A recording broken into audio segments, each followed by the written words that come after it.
இந்தியர்கள் குறித்த மலேசிய முன்னாள் பிரதமர் மகாதீரின் கருத்துக்கு தற்போதைய பிரதமர் அன்வர் இப்ராஹிம் கடும் கண்டனத்தை தெரிவித்திருக்கிறார்.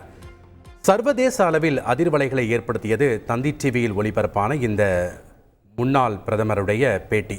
தற்போது கூடுதல் விவரங்களை வழங்கினார் சிறப்பு செய்தியாளர் ஹரிஹரன். வணக்கம் ஹரிஹரன். தற்போதைய பிரதமர் அன்வர் இப்ராஹிம் கடும் கண்டனத்தை பதிவு செய்திருக்கிறார். என்னென்ன விஷயங்களை அவர் சுட்டிக்காட்டியிருக்கிறார்? விவரங்கள் என்ன? மலேசியாவுடைய பிரதமர் அன்வார் இப்ராஹிம் சற்று நேரத்துக்கு முன்பாக செய்தியாளர்களை சந்தித்தார். ஒரு நிகழ்ச்சியிலையும் பேசினார்.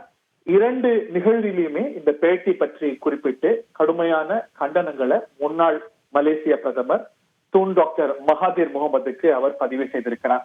நேயர்களுக்கு விளக்கி சொல்லணும் அப்படின்னா, சில நாட்களுக்கு முன்பாக தந்தி டிவியில ஒளிபரப்பான பேட்டியில மலேசிய முன்னாள் பிரதமர் டாக்டர் மகாதீர் முகமது அவர் நவீன மலேசியாவின் தந்தை என்று அழைக்கப்படுபவர். அந்த நாட்டுடைய பிரதமராக மிக நீண்ட காலம் 24 ஆண்டு காலம் இருந்தவர். Is the longest serving prime minister of Malaysia என்ற பெயரை பெற்றவர். 98 வயதானவர். கடைசியா 2020 வரைக்கும் கூட அவர் பிரதமராக இருந்திருக்கிறார் என்பது குறிப்பிடத்தக்கது. மலேசியா என்பது மூவினங்கள் பிரதானமாக வாழக்கூடிய நாடு. பிரதானமாக மலா இனத்தவர்கள், சீனர்கள், மலேசிய சீனர்கள், மலேசிய இந்தியர்கள். மலேசிய இந்தியர்கள்ல பிரதானமானவர்கள், பெரும்பாலானவர்கள் தமிழர்கள். அவர் அந்த பேட்டியில குறிப்பிட்டு சொல்லும் பொழுது, மலேசியாவுடைய சிறுபான்மையினராக இருக்கக்கூடிய மலேசிய சீனர்களுக்கும் மலேசிய இந்தியர்களுக்கும் போதுமான தேசப்பற்று இல்லை, அவங்க முழுமையா நாட்டுக்கு லாயலாக இல்லை, பற்றோட இல்லை அப்படின்னு சொன்ன கருத்து மிகப்பெரிய பரபரப்பை ஏற்படுத்தியது.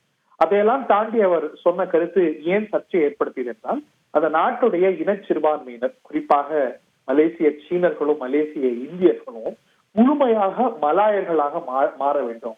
அப்பதான் அவங்க நாட்டுக்கு சொந்தம் கொண்டாட முடியும்.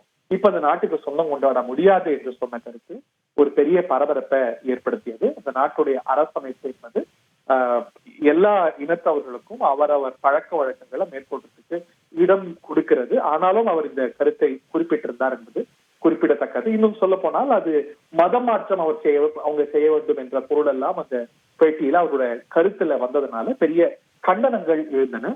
கடந்த 3-4 நாட்களாக மலேசியாவுடைய மிக பிரதான செய்தியாக இந்த செய்தி தான் இருக்கிறது. இந்த நாட்டுடைய அநேக அரசியல் கட்சி தலைவர்கள், இன்னும் சொல்ல போனா அனைத்து அரசியல் கட்சிகளும் கூட சொல்லலாம், ஒரு சில அரசியல் கட்சிகள், மாதிரியுடைய கூட்டணி கட்சிகள் நீங்களாக எல்லாரும் கடும் கண்டனம் தெரிவித்திருக்கிறாங்க. அந்த நாட்டுடைய அரசு 2 நாட்களுக்கு முன்பாக இது பற்றி ஒரு அறிக்கையை வெளியிட்டிருந்தது. மகாதீர் ஒரு மூத்த தலைவர், இந்த நாட்டை நீண்ட காலம் வழி நடத்தியவர். இது போன்ற கருத்துக்களை அவர் தவிர்க்க வேண்டும் என்று கருத்து தெரிவித்திருந்தது.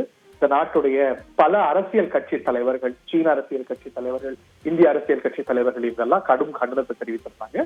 இந்த நிலையில மலேசிய பிரதமரும் கூட இன்று இது பற்றி தன்னுடைய கண்டனங்களை பதிவு செய்திருக்கிறார். மலேசியாவுடைய நீண்டகால பிரதமராக இருந்தவர் இப்படி பேசுவது அப்படிங்கிறது பொறுப்பற்றது. இது ஆபத்தான கருத்து. இந்த நாட்டுடைய பிரஜைகளுடைய லாயல்ட்டியை கேள்வி கேட்பது என்பது ஒரு சரியான அணுகுமுறை அல்ல. இந்த ஆபத்தான கருத்தை மலேசியர்கள் எதிர்க்கணும், புறந்தள்ள வேண்டும் என்று அவர் பத்திரிகையாளர் சந்திப்புல குறிப்பிட்டிருந்தார். அதற்கு முன்பாக ஆர்டிபிஷியல் இன்டெலிஜென்ஸ் பற்றி நடந்த ஒரு நிகழ்வுல மேடையிலும் கூட மலேசிய பிரதமர் இந்த கருத்துக்கு தன்னுடைய கண்டனங்களை பதிவு செய்திருந்தார்.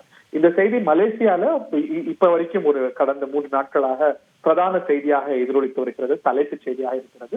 அதை தாண்டி அண்டை தேசங்கள்ல, இன்னும் சொல்ல போனா சீனால இருக்கக்கூடிய முக்கியமான ஏடுகள், அங்க இருக்கக்கூடிய ஊடகங்கள் எல்லாம் கூட இந்த கருத்துக்களை பெரிய அளவுக்கு பகிர்ந்து வர்றாங்க அப்படிங்கிறது குறிப்பிடத்தக்கது. ஒரு மிகப்பெரிய விவாத பொருளாக, பேசு பொருளாக இருக்கிறது மலேசியாவுடைய நீண்டகால பிரதமராக இருந்து டாக்டர் மகாதீர் தந்தி டிவிக்கு அளித்த பிரத்யேக பேட்டியில அளித்திருக்கக்கூடிய தகவல்கள் ஒரு பெரிய அதிர்வலைகளை அந்த தேசத்துல ஏற்படுத்தியிருக்கு அப்படின்னா. நன்றி ஹரிஹரன், உங்களுடைய தகவல்களுக்கு.